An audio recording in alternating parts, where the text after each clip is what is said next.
So I'm here with Zinthiya Ganeshpanchan. Thank you very much for taking the time to talk to us today, Zinthiya. We've been doing stuff around human trafficking, and two of my communication arts students at De Montfort University have just done two 30-minute cafes this morning about human trafficking, one specifically around children and the other one around conspiracy theories, which was quite interesting. And I knew I wanted to have a chat with you today because you've got some experience both of Leicester and of some work that you're doing in Nepal. So, I mean, we've done work together where I've supported you around forced marriages and stuff that comes under human trafficking, and that's quite a big statistic that one of the students had found. I mean, from your experience, human trafficking, is it a thing here that's in Leicester, and have you experienced it with the charity? Of course, yes, because increasingly we have seen lots of people being trafficked cross-border. And for example, even this morning, I was dealing with a woman who's been trafficked into this country and who's now being made destitute. So these things do happen here, yes. And increasingly, I think what we are also finding due to COVID, there's increased number of incidents happening, and it is only going to be on the increase. But COVID is not the only reason for trafficking to take place, but in times of war, in times of unrest, but also simply like in Nepal, when we talk about Nepal and other parts of the world, poverty can also lead to increased levels of trafficking. So it happens everywhere all the time. And for example, in Nepal, it is estimated that about 15,000 women are trafficked every year and about 5,000 girls. But then if you compare India, it's about 15 million women and girls and people are trafficked across the borders and within the borders. So it's a lot of number of people that we're talking of. Yeah, I think the student this morning was particularly shocked to find out when she was talking about children that it was over 10 million children are involved in some form of human trafficking, whether it's, debt bondage, sort of domestic servitude. And obviously with young girls, there's all of that, but then it's the threat of sexual violence, yes, which tends to make it worse for young yes, children that we're So for young children, it can be a number of reasons. One is for debt, but also to join as combatants in conflict situations, because we know that most of the conflicts do use child soldiers, and they are young children who have been trafficked or been abducted from their families or brought across the borders or within the region internally and internationally. So that's where children are. But then also for organ donation, we're seeing that. And then for domestic work, sexual exploitation, girls and boys both are equally vulnerable to it, especially the younger you are. And those are the kind of challenges we have seen. The cases that you're coming across, you mentioned this lady this morning that here in Leicester, are we talking with these particular cases? Is there kind of sexual exploitation, as in that's what the trafficking was, or is it to work? Or So for women mainly, they've been trafficked under the pretext of false promises of work, better employment opportunities.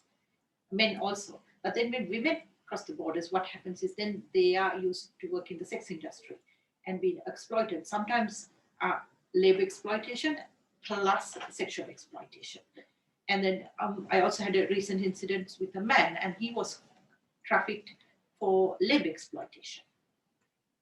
So it can differ from person to person, but women and girls for that matter, or even children, are twice as much vulnerable, because it's just not about the labor, so they can be exploited sexually as well as through labor exploitation and other forms of abuse, and ending up with organ donations. And did in all these cases, did it involve also the taking of their legal documents, their passport, yes, and all that sort of stuff? Because again, this is the other thing as well. Yeah. It's invariably the documents that are sold and you're attached to the document, not the other way around. Yes. So that is the first thing that anyone would do, because that is the way they control that person. So no sooner they are being trafficked across the border or internally, they will take their identification papers, their passports, their any other documentation.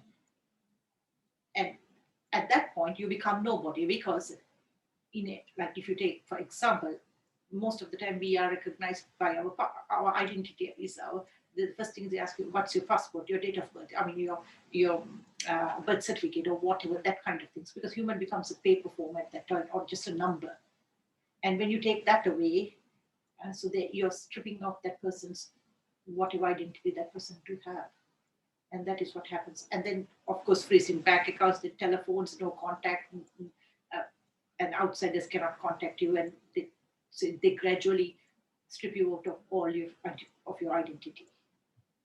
Now, I was reading an article earlier in preparation for today that was on Al Jazeera, and it was about young girls, and it was called Spirit Me Away, and it was about the amount that have moved over the border from India into Nepal, specifically. Now, you're doing some work in Nepal at the moment, aren't you? So what happens there is you move from Nepal to India as well as from India to Nepal.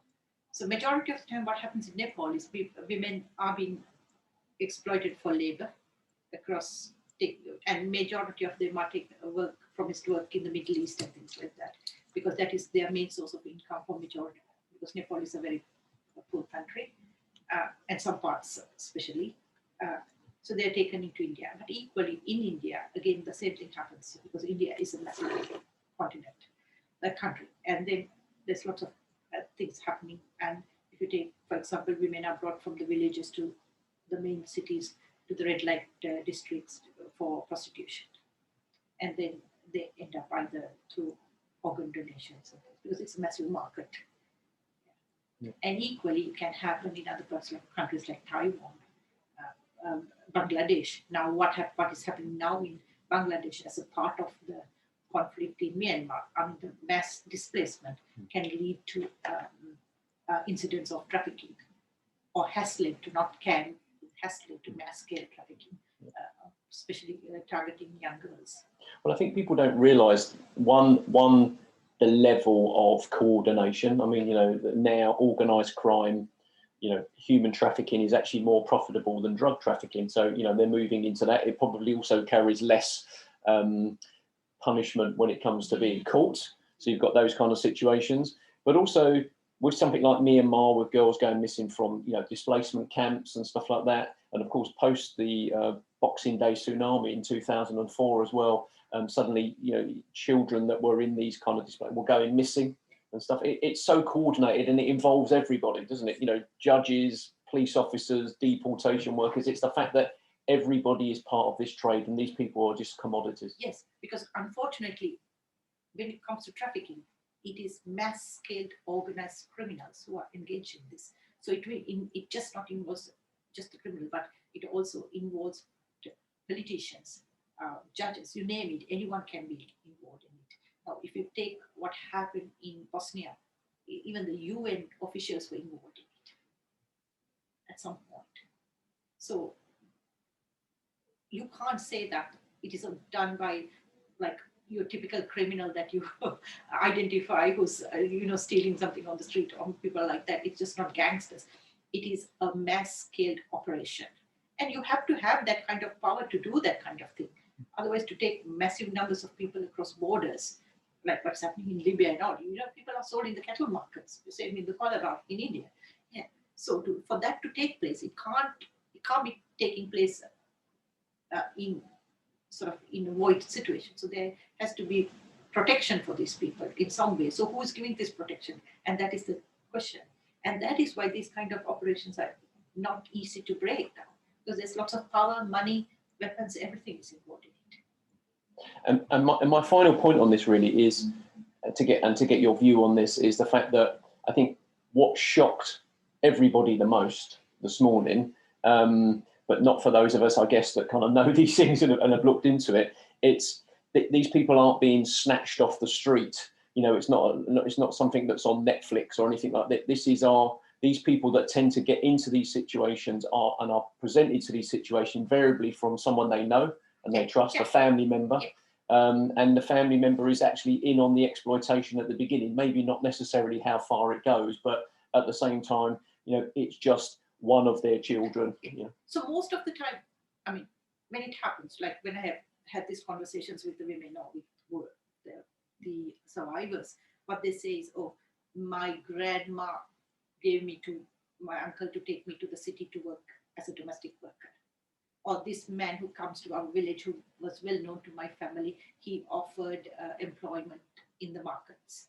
You know, that kind of thing. So it is always not from a stranger, like we see on this film, somebody coming. Yes, it happens in odd occasions, especially with, but the majority of time, it is somebody who knows, yeah, and at least makes that initial contact.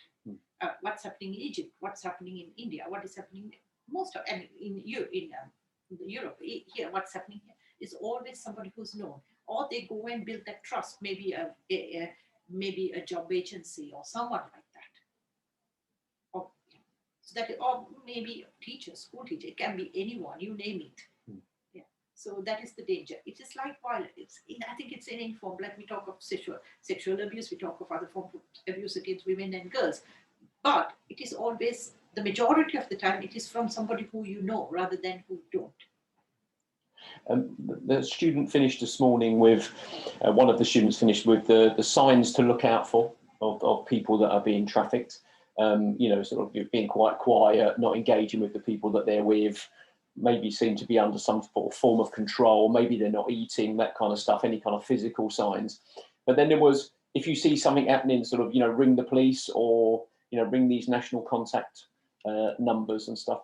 But it's just not as easy as that, is it? Because we're not talking about getting involved in, you know, a group of school children maybe bullying each other, and even that these days is a lot harder to get involved in. It's the fact that, you know, you just no idea what those people are or who they're being controlled by. So don't approach them. Kind of, you know, try to record as much as you can. Yeah. So I think gather as much as evidence you can rather than trying to approach those people, because what happens is most of the time, you know, these criminals, what they do is when they traffic these people, it's not only they control these people, these individuals, but also they control their families down there. I mean, say, okay, if you do something, this is what is going to happen to your family. Rightly or wrongly, that person will believe it, whether it's going to happen or not, because that is the fear that they put into these people to prevent them from going and talking or reporting it. And therefore, it will happen. But then sometimes we know, especially like in Eastern Europe, the gangs are thoroughly organized, and it can happen to people. And it has happened. So when the victim also run away from this end, then their family down there are targeted. So it happens. So that is why and trafficking thrives upon like instilling fear among their victims. Now, it's one of the things that you do as part of Zinthiya Trust, but not one of the things that you kind of necessarily advertise. Obviously, it would come under, I would know it would come under false marriages, for example. Yeah. Is it something that you've been drawn into because of the services that you offer at Zinthiya Trust? Yes. I mean, at no point does Zinthiya Trust advertise our services saying that we are supporting victims of trafficking. Or then what happens is, mainly it comes within our Women's and Girls Project, where we support abused women. But also increasingly, because of the other support we provide, with such as welfare and things like that, we do get people coming to us and maybe coming to get some food or get some advice. But then you realize that this has happened.